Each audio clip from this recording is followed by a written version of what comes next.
does have this triple layered meaning, this nuance, and a bunch of different little like gems throughout that you'll miss if you're just offended.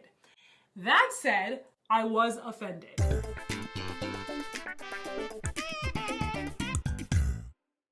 Hey guys, my name is Tiffany and I am an actor and creative coach and comedian, and I really got to sink my teeth into this film. I'm not going to delay. We're just going to get right into it. If you have not seen it yet, I will definitely put like a spoiler alert or something beforehand, but I don't plan on really spoiling the movie.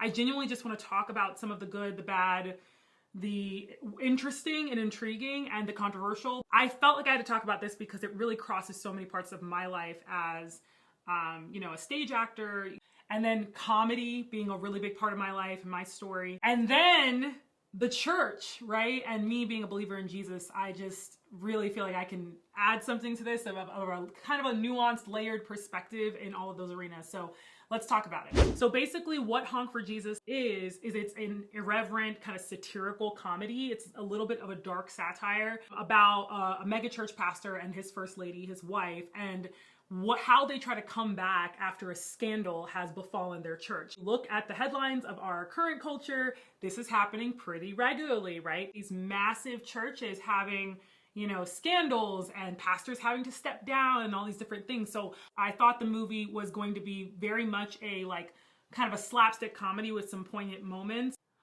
Let me give fair warning really quick to anybody that is going to see this film because they think it's like kind of a funny movie, but also a church movie. It's not, okay? If you are a Christian, a follower of Jesus, a disciple of Christ, like if you're going into this film and thinking, I'm gonna settle in for some laughs, it's not that type. We're gonna get into what it ends up being here in just a moment. A project written and directed and produced by a female director. Her name is Adama Ibo. I hope I said that correctly.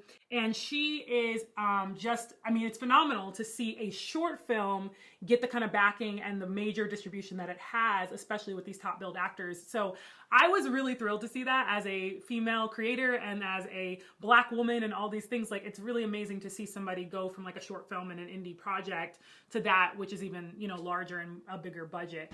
Editing Tiffany here. Just jumping in to say that it's not just a female writer director. It is also a producer team duo family, the Ibo twins. So her sister is also on the production team. So just wanted to throw that little tidbit. Black and brown production companies behind this, including Jordan Peele's Monkey Paw. And if you didn't know, that's his production company that has done films like Nope and Get Out, etc. The cast is helmed by Regina Hall and Sterling K. Brown, who are both just fabulous actors. Like, Regina really comes from the comedic film background, with her runs in Scary Movie and things like that. So it's really exciting to see her kind of hold her own as an actor, and you really get to see her arc and her transformation in this film. I mean, I love Sterling K. Brown. I've always loved Sterling K. Brown, all the way back in like Army Wives days, if you guys ever saw that show. So I'm just so excited to see him get his shine, and he plays the title role of the pastor, the megachurch pastor, and his character is so fascinating to watch because it's this kind of weird middle ground between like on the verge of a mental breakdown and also like sharp and holding it together. Let's talk about the good in terms of the colors and the wardrobe and the costuming. It is stunning. Like, aesthetically, the sights and the sounds and the visuals of everything is so beautiful. They have a bunch of shots of like all of the elegant and expensive things that they own as this, mega church couple. And it's incredible. I mean, all of the B-roll there, I was just like so taken in as a filmmaker. Like, it just made my eye, it was like... What I'm not doing is praising the fact that this mega church couple has all these expensive things based off the backs of the parishioners. We're going to talk more about that, but I just want to put a pin here to be like, my wording is making it seem like I enjoy when megachurch pastors have a bunch of money that they probably shouldn't have. Not what I mean at all, but we'll talk about it. It is dark, right? Dark humor. And like, actually, a lot of people don't know this, I actually do have a very dark sense of humor at times, but this is borderline blasphemous. And this is where a lot of the fighting is coming from on social media from people, right? Because what you're looking at and what you're seeing, what you're consuming is a piece that is commenting on the state of the Black church, and specifically the more modern sense in America, where there's this stereotype, rightfully so, of massive mega church pastors having a ton of money and taking advantage of the parishioners. That conversation is one that needs to be had anyway. It should have been had. It's happening more. I saw someone say like church people are getting their panties in a bunch because of this movie. And I think the reason is because it's not, I don't know if this is necessarily for people who go to church unless you're willing to think beyond some of the vulgarity and like think critically about what's being said and what's being presented. This film is not a film that is billed as like a holy piece, right? It's not a Christian film. It's a film that's commenting on the state of the church.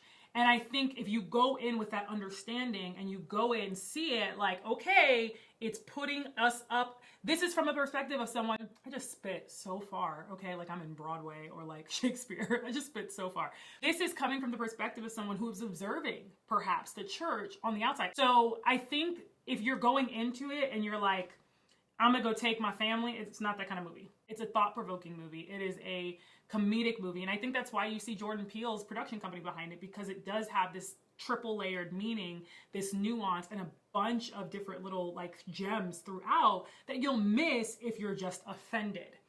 That said, I was offended. I don't get offended a whole lot by art because I think art is something that is supposed to push the boundaries and challenge the way that you think. So like, I wasn't mad about, to be honest, some of the more blasphemous things that some people might consider blasphemous. Primarily, and I want to preface this, I wasn't mad because I understood there's a confrontation happening of the church and of church people and of Black church people that I think needs to be had. So I wasn't offended. I was not frustrated by that.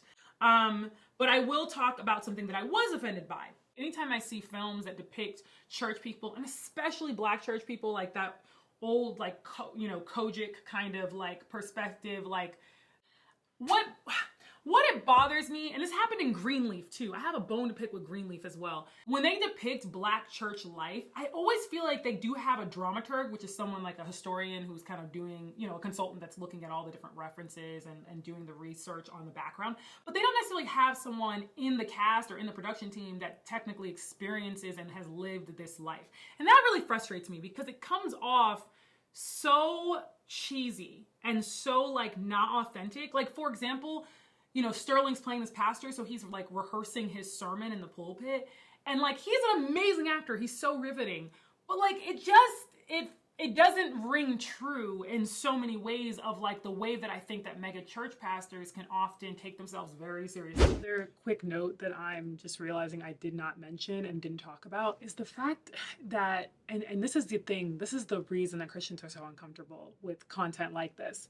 We are so uncomfortable beyond being maybe this righteous offense of like, oh, they're offending my God. The reason I'm also not offended is because they were not talking about my God. They were not talking about Jesus. What they were talking about was the state of the Christians that they've interacted with and this rise in Black atheism, which we're not going to talk about in this video, but just when you see this confrontation happening and people are just so upset and so angry, my question is, why are you so upset?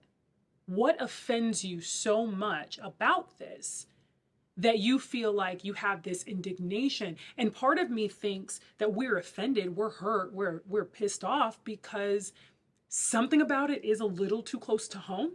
Maybe something about it is a little too much, a little too real. And so that's also why I think consuming something like this, again, it wasn't my favorite film. If I'm honest, like I probably wouldn't watch it again. I wouldn't necessarily say go and watch it. But that's why I think things like this have to be dissected and analyzed, because Christians need to know and they need to see what's really being talked about in the zeitgeist. I mean, what do people really think of what they see from us? Like, I just want to give like a warning to anybody that might be sensitive to like cursing and sexual themes. It does have a great deal of cursing, way more than I was expecting, honestly. Like I was not expecting the F-bomb to be dropped as many times as it was in this film. So like if that is something that you are sensitive to, I would just be aware of that, or maybe don't see this one. There is sexual features and things in it that, again, I was like, ooh, wasn't expecting that to just pop through. Some of it I think is incredibly necessary, and it's a conversation, again, that we need to be having. Some of it I was like, I'm not quite sure, like, we needed this moment. My final sum up is to say, like, this is not a PG film. Like, this is not a family film. Don't think that you're going in to see that. That's not what you're going. And you're also not going to get a deep theology either. Like, you're not going in there to get some great spiritual understanding. What you are going in to see is what other people, how other people are, like, the viewfinder for other people, how they are seeing the state of the Black church. It's summed up the best by this little girl in the film, and she says, you know, she's one of the remaining members at this church that had this big scandal, and she says, she starts doing what she's doing. She starts, like, dancing and singing and doing all these things, and she says to the confessional camera, I love the theater. When you talk about what has impacted me the most about this film, that hit my chest really hard, because that's exactly what it was. When we look at the state of the church, when other people look at the state of the church and they see some of the antics and the infighting and the nonsense that goes on, they see theater. And I'll be honest, as someone who has come from the acting world, I definitely understand that comparison. That analogy makes a lot of sense, because it is theatrical. It does feel like a show. And the reason it's a show is because those people are not being. So you know what? I'm going to take back what I said earlier. I was frustrated with how inauthentic sometimes, you know, the Greenleaf and this type of film, when they're talking about church people, how inauthentic it can feel when the pastors are playing those roles. I don't think it's inauthentic. I think it's accurate, because there is a lot of buffoonery and tomfoolery going on in the pulpit. And, you know, on a more serious note, and to be completely frank with y'all, because normally this is a channel about jokes, like we do comedy, we do creativity here, but I want to be real, okay? As a follower of Jesus, I have often, like, found myself divesting from the state of the Christian church in America and the way that we do things, because of all of the antics and the things that are going on that really just don't represent Christ.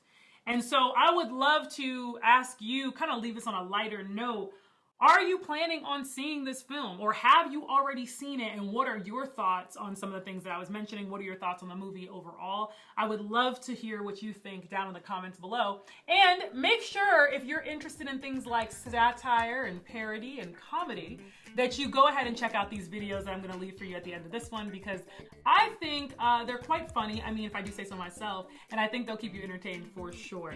So I will see you guys in the next video. Bye now.